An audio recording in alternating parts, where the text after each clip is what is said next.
Hey everyone, welcome back to Topher Drives, where today we are headed to Out of Office Garage in Birmingham, Michigan for a bit of a pre-Woodward Dream Cruise celebration and charity event being hosted by my cousin Victoria and her husband Andrew. And they invited me out and they said, hey, if you've got anything cool, we can park it in the meet, park it right out front. And I said, well, I don't have any supercars this week, but I do have this 2025 Ford Maverick Lobo, the new street truck version of Ford's smallest pickup.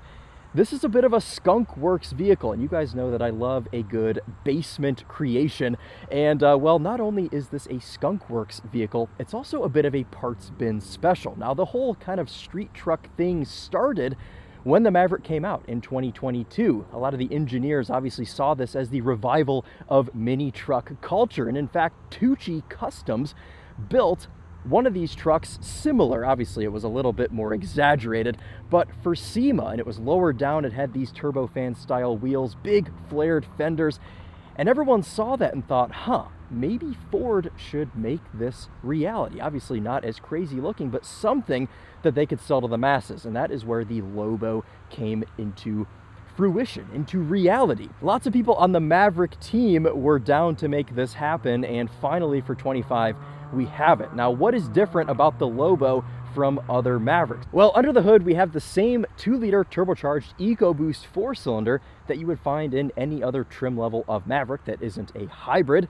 still making 250 horsepower and 280 pound-feet of torque, or 277 pound-feet of torque depending on which outlet you check. But anyway, power is unchanged. What's different is what's connected to that engine, and that is the 7-speed automatic from the Euro Focus ST. We also get the front brakes from the Euro Focus ST. We have a different steering rack in this Maverick Lobo. We have the torque vectoring system and diff and things from the Bronco Sport Badlands. And we have a different suspension. This sits about an inch lower than a regular Maverick, ½ inch in the front and just over an inch in the rear. So they've done quite a bit to this to make it the street truck that it should have been all along. Now, Lobo, that name should sound familiar to you because the Mexican market has been using it since the 90s to differentiate regular F-150s from work truck F-150s. And it's kind of transformed into this street truck name over here in the US market, as now Ford has announced that they're making an F-150 Lobo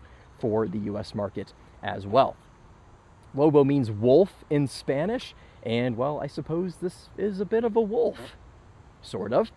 This is very similar as well to the Focus RS in the way that it's only available in 4 colors, and all of them reflect what the Focus RS was available in 2016. You've got white, gray, black, and the correct choice, which is what this is finished in, and that is Velocity Blue. We also get the black Ford emblems, and we have these turbofan wheels. And I understand that these are not going to be everyone's cup of tea. Luckily, Ford will let you option on a bit more of a regular looking set of wheels. I think it's like $100 optional extra. What's a little bit puzzling is that they've kind of prided themselves on this parts bin special, making it a bit more of a better handling Maverick, but then they've finished it off with a set of Goodyear Territory HT tires that have no grip. These are like bottom of the barrel Eco all season, or HT, I believe that's highway terrain. So, I mean, I guess you could do a little bit of light off-roading with this, but you have an inch less ground clearance than a regular Maverick. You can see these are a little bit chewed up from previous outlets that have had this, but we have a squared setup here, 225, 55, R19, and I'm one of the people that actually loves these turbofan wheels. I wish you could get them in silver or white, but black is your only choice. And I think they've kind of done that to make them a bit more understated because you can't really see them all that well in black. We also get a black roof on this, but if you don't like the black roof, Ford will paint it body color for you as a no-cost option. Now, the Maverick Lobo sits right in the middle of the pack. Starts at 35 grand. This is the high option trim. You kind of only have 2 choices for what you get, and this one as spec'd with the sunroof, the heated seats, heated steering wheel, B&O sound system, and a number of other things, which we'll put in the description for you, is about $42,000. Do you guys remember the days when the Maverick was $19,995? No more. Not that the Lobo would have been that cheap anyway, but man, a $42,000 Maverick. Here we are in 2025. Let's pop the hood and show you this 2-liter EcoBoost, and then we'll poke around this a bit But then we've got to get a move on, and Birmingham is about an hour drive. So this is going to be a bit of a longer commute. We'll be able to evaluate fuel economy and comfort and things a bit more than we do on a normal basis. Ooh, that is hot. Something you don't get for your 42 grand. Hood struts. Though I imagine you could probably put some on here. Maybe there's some aftermarket company that sells them. But here is that 2-liter EcoBoost and the 7-speed automatic transmission, which as far as I know, is just a torque converter automatic. That's what it feels like, and I've seen nothing saying that it's a DCT. I was for some reason under the impression before I got into this week that the Lobo got a DCT, but no, just a regular torque converter auto, and it does a pretty dang good job. You even got some paddle shifters inside to control it. Pretty simple looking engine bay, not a whole lot to see here. Let's go around to the business end of this truck where you will find an bed. This is still a pickup truck. I know it's unibody, I know it's small, but you can still haul some stuff in this. About 1,000 pounds of payload capacity, and then this will tow 2,000 pounds, which is really funny because it has this very pronounced trailer hitch on the back. So you think, oh, maybe this has the 4K tow that you get on other Mavericks, but no, only 2,000 pounds. But what it does have from the 4K tow pack is the enhanced cooling. So you do get that for, I suppose, your spirited driving sessions. You've got that extra bit of cushion. We have a power outlet in the back, bed lighting. This has a spray-in bed liner as well. You've got lots of tie-down points, some of which double as bottle openers. And then you have a power sliding rear window as well. Okay, let's check out the back seat. Normal Maverick stuff. We've got these dark blue door panels, some blue accenting. But where you see the biggest difference is the stitching in here, which is finished in grabber blue and electric lime. I may be wrong on that one, but I know that they've kind of done this. I was reading the press release earlier. I'm trying to remember what they said this was inspired by. I think they said graffiti and streetwear. So, I don't know, does this remind you guys of graffiti and streetwear? Maybe so. Let's jump in the back and see what room is like. Sat behind myself here at 5'11". I've got a decent amount of room. My legs just barely touch the back of the driver's seat, where you see a seat back pocket on both sides. We'd love that. You've got a wall outlet, a couple of USB-C ports, fold-down armrest with some cup holders. A little bit of a drivetrain hump here for the middle seat passenger, so you're probably only going to be able to take 4 people in this car, including yourself, comfortably. But I've got plenty of headroom and honestly enough leg room to sit back here and be totally fine. There's even a little bit of padding for the backseat passenger's elbows on the door panel.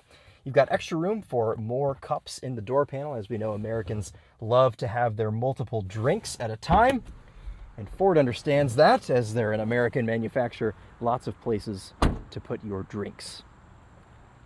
Special Lobo badging here on the fenders, of course. Otherwise, though, I think we've covered everything, apart from the fact, actually, that I wanted to mention, that the Maverick got a facelift for 25. That wasn't really the biggest news of this video, as we're reviewing the Lobo, and this one does look a bit different because it has painted lower bumpers and a different grille. But otherwise, I mean, the other Mavericks, they still hold this same front fascia design, and then we have a painted rear bumper on this as well. But there are a few changes inside, different infotainment screen, a couple different other, I think the gauge cluster is different. Lots of stuff to talk about. I'm sorry if I'm boring you or talking too quickly.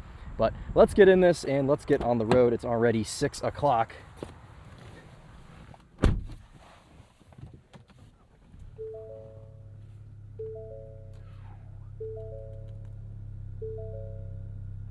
We have this new gauge cluster, which is okay. I mean, I'm not the hugest fan of the gauges on the outside because it's hard for them to be precise.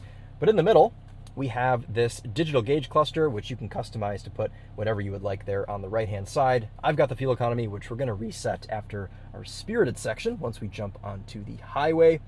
Otherwise, the infotainment screen looks like this.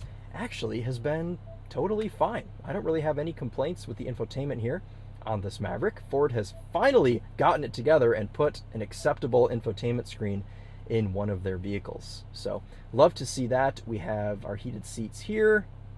I'm going to turn that off because I don't want it, of course. And then we have our climate in here as well. No physical buttons for climate. I think that's a bit of a miss, having to go in here and deal with it that way. But at least the screen reacts faster than 2 or 3 seconds after you touch it, like some previous Ford infotainments. Physical volume knob, physical button to get to your parking cameras. Love to see that. And then we also have the Pro Trailer Backup Assist here in this Maverick, along with this power folding rear window that I told you about earlier. Okay, let's get out of this parking lot and go for a drive. Into reverse, you can see that backup camera. We have a 360 camera as well, which looks quite nice. Into drive, the front camera will sometimes come up if you are close to something. If not, you can engage that by pushing that physical camera button there. I'm going to turn this vent down just a bit so you guys don't have to listen to it. Right off the bat, you'll find that the Maverick Lobo is very easy to drive, as it should be. I mean, the Ford Maverick is supposed to be the most utilitarian pickup on the market because it's so cheap on a base form. And of course, this is still built off of the same Maverick that costs in the mid $20,000 still. Nicer touch points, of course. The leather on the steering wheel is decent, as well as the nice comfy elbow spots that we'll talk a bit more about once we get onto the highway.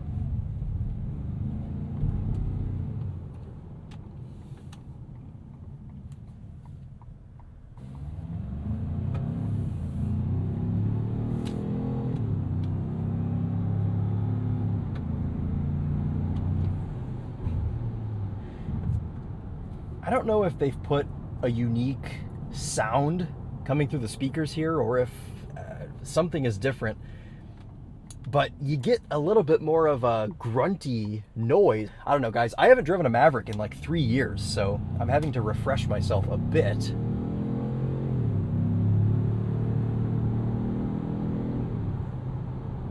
But man, I'll tell you what, this is one of the best tuned gearboxes from Ford I have felt in so long, and it makes me wonder, what else do the Europeans get that we don't? I love this gearbox. The brakes feel great too. Nice feel through the pedal. Decent bite there. Really good bite once you actually get into it. Look at that Monte Carlo.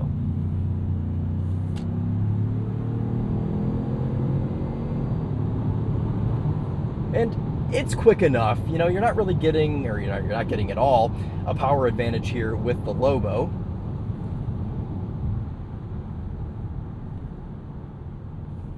But I always thought that Charlie's, hear those tires complaining as we brake for the roundabout.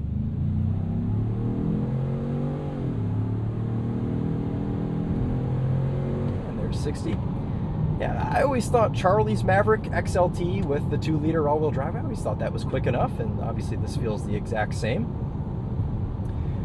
But where you have the advantage with the Lobo is when you go into Lobo mode. I like that that's what they've called it, as it is an exclusive drive mode, and that activates the torque vectoring and it turns off stability control. So in theory, you should be able to get the tail out a bit. Now, we're not going to try that today because we're on an public street, but chuck it into this corner and see how it does.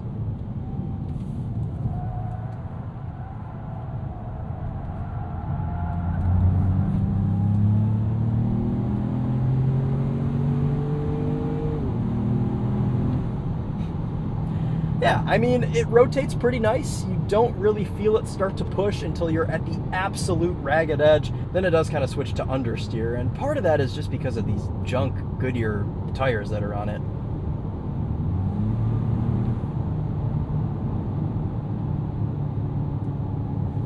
Lobo mode also wakes up the 7-speed a bit, but if you don't like how it's reacting, you can push the middle of your dial shifter, put you into manual mode.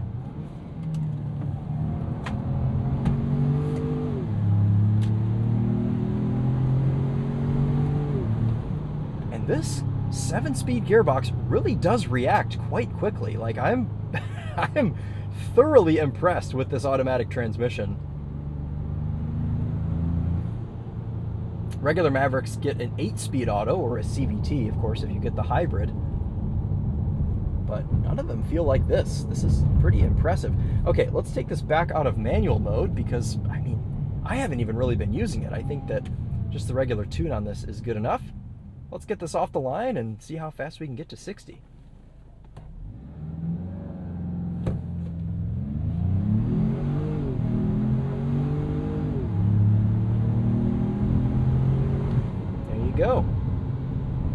adequate, I would call it, for this. All right, what other drive modes do we have? We have tow haul, sport, normal, eco, and slippery. We're gonna do most of this drive in normal mode. I mean, people that are buying this is, I think, a really cool one-car solution. If you're somebody that wants to look a bit cooler and reignite the mini truck scene of the 90s, well then, here you go. Factory fresh with a warranty from Ford. And really, the only competitor for the Maverick is the Hyundai Santa Cruz. So pick your poison. Maverick's a bit cheaper, not in Lobo form, of course, but in regular base form. It's surprising to me, actually, that other manufacturers haven't jumped on board with Ford and Hyundai making these little trucks, because they're charming, they're cool, it's something different, and especially this one. Also, I want to say, while we're going over these dreadful bumps, don't be scared of the sport tune suspension and the lower stance of the Lobo, because you're not sacrificing any comfort. As far as I can tell, this rides quite well. It's not crashy at all. I mean, we'll be able to judge that for certain once we get onto the highway up here, and I'm going to set my navigation. We're going to resume that drive.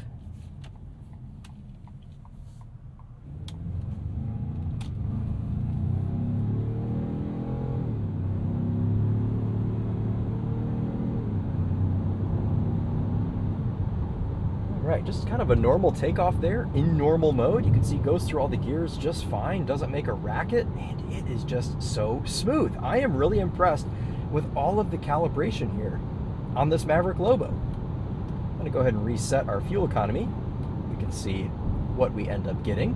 The Lobo is rated at 30 mpg on the highway, so we'll have to see if we can match that. Combined rating is 24, and it does 21 in the city. So all of your numbers there, with this being an all-wheel drive pickup truck, over 20 miles per gallon. Now, before we set off, I put a full tank of premium 93 octane in this because, well, a couple of reasons. I want to be able to get the max power out of this, because when I was reading on Ford's website, the 250 and the 280, that's based off of premium fuel, so I wanted to make sure we could demonstrate that. But also, I think it's going to help our fuel economy. So, of course, 93 octane isn't required for this. You can run 87 in this as much as you would like, but we'll see if 93 helps for us today. Pretty much full suite of Ford driver aids, minus Blue Cruise, but we do have adaptive cruise with lane keep assist, all of the stuff. Usually I like to roll with the closest possible, because the closest is still this far away. Let's go for a pass and see how it reacts. Okay, you see that I like. The truck started to accelerate before I was out from behind the vehicle in front of me, so it makes for a seamless, non-nervous pass onto this bumpy section of highway.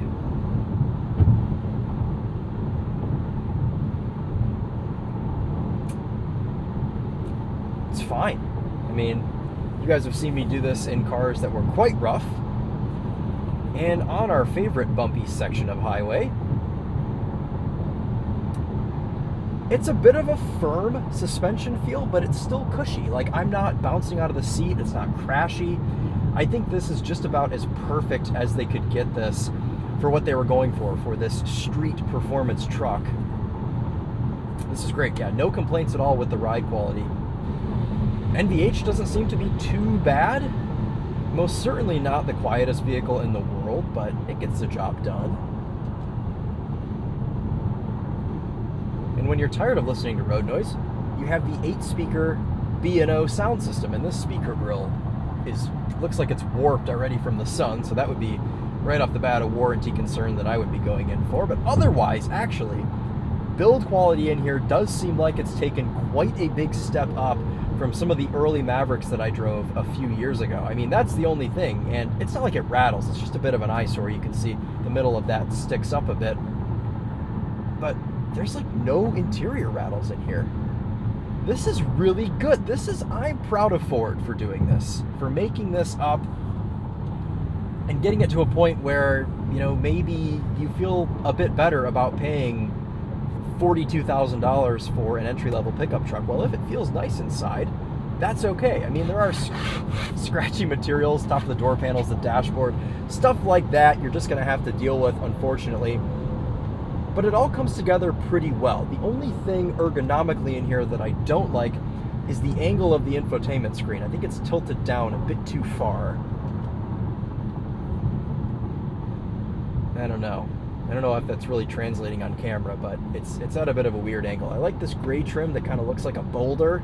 I like the vent placement. I'm feeling nice and cool in here. I like that they left the volume knob as well as physical buttons on the steering wheel to control that.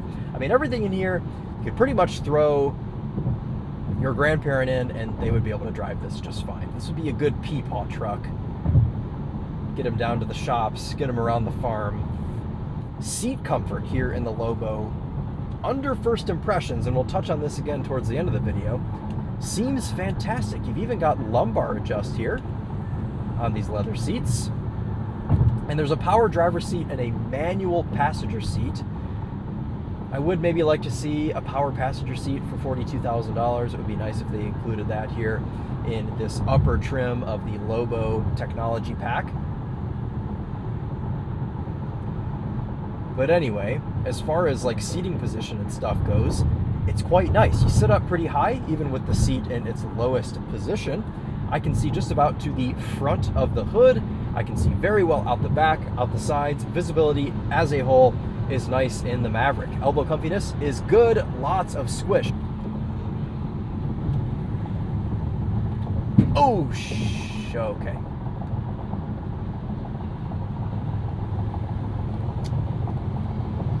That's probably left a mark. We should probably check that. All right, we're gonna stop real quick and see what happens when a piece of tire hits the front of a Maverick going 70 miles an hour. Hopefully nothing. That's what we're hoping for, is that we are unscathed here. Whoa, look at that. We're just going to Bob Evans. Nothing to see here.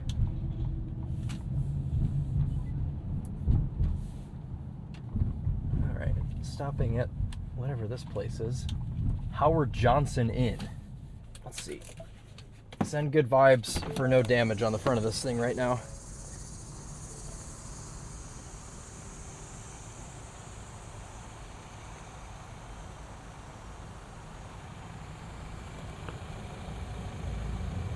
Looks like right here is where it hit.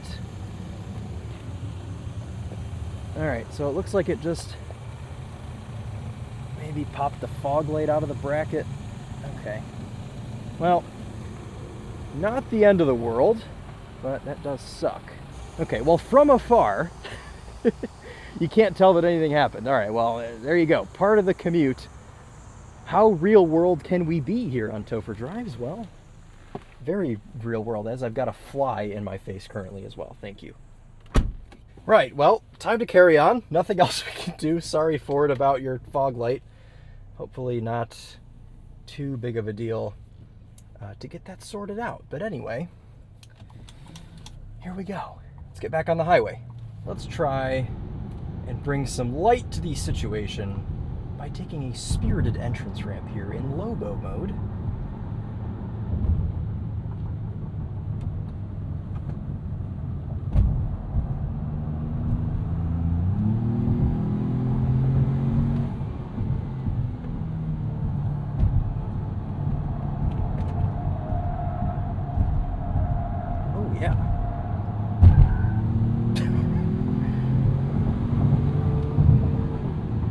Rotates beautifully. Steering weight, kind of just middle of the road. You know, I don't really get in this and think, wow, the steering's too heavy, but I would say it leans towards the lighter side, but as far as daily driving goes, it's a pretty good happy medium. I also definitely got a mosquito bite while we were inspecting the damage. Ugh. All right, well, I'm going to settle into this commute right now. I've still got 36 minutes to go. Won't make you guys suffer through all of that. I appreciate it if you have even stuck around this long. But we'll check in when I've got about 10 minutes to go, and we'll go ahead and sum this one up, as well as give you a sound system test of this 8-speaker B&O. Alrighty guys, we've got about 10 minutes to go here, and I figured we would begin the end of the video with a sound system test, so let's go ahead and do that now.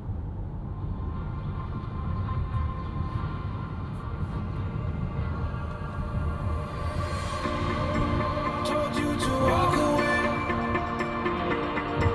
That was my first and last mistake. I'm blue without your face. But what can I do? 'Cause I'm just a sinking ship, and you're just a pair of lips that I've lost in the moment. All I want is for you to come back. Now I'm caught in the middle of the light, and I need you to survive.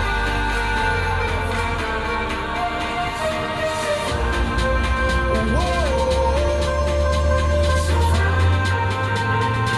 I need you to survive. 'Cause without you by my side, I can't survive.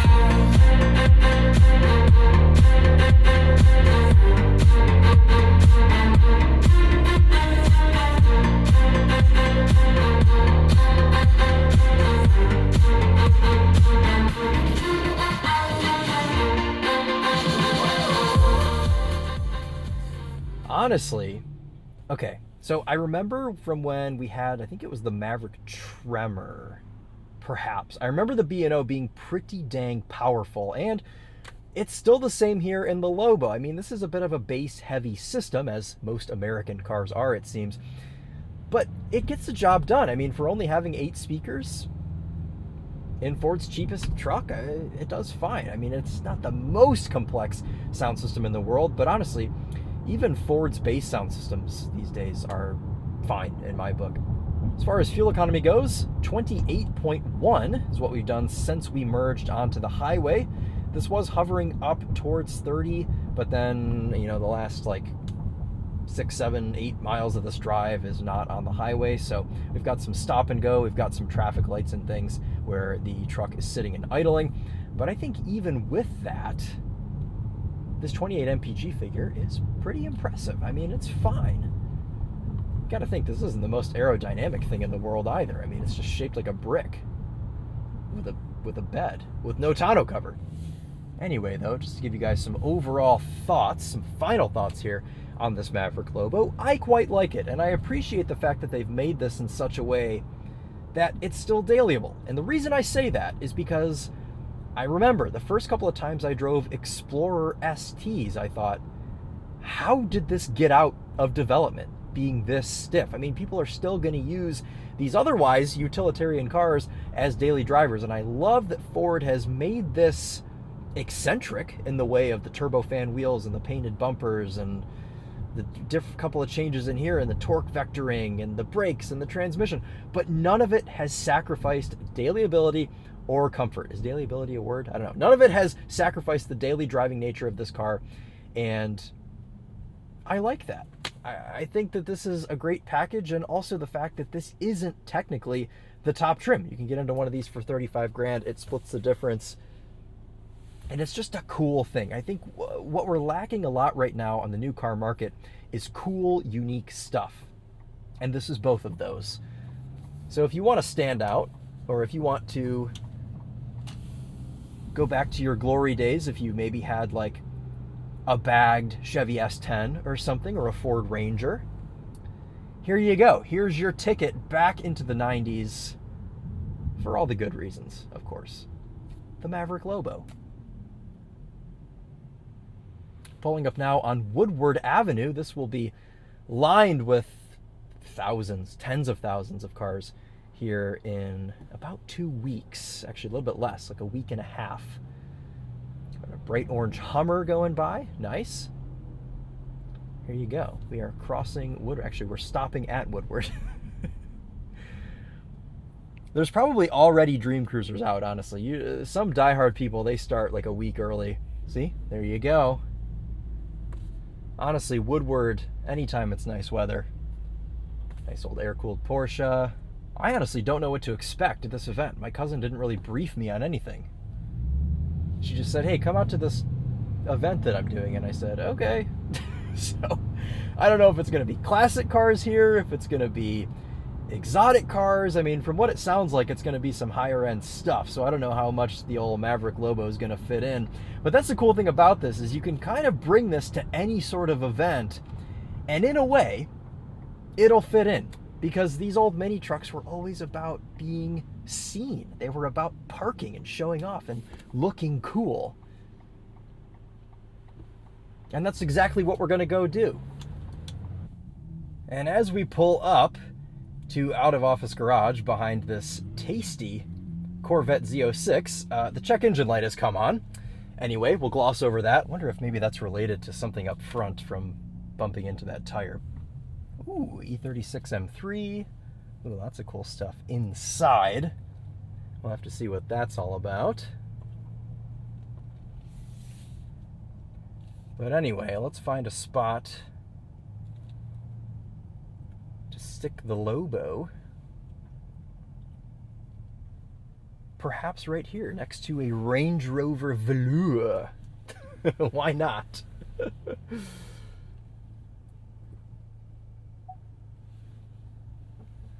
Hard parked.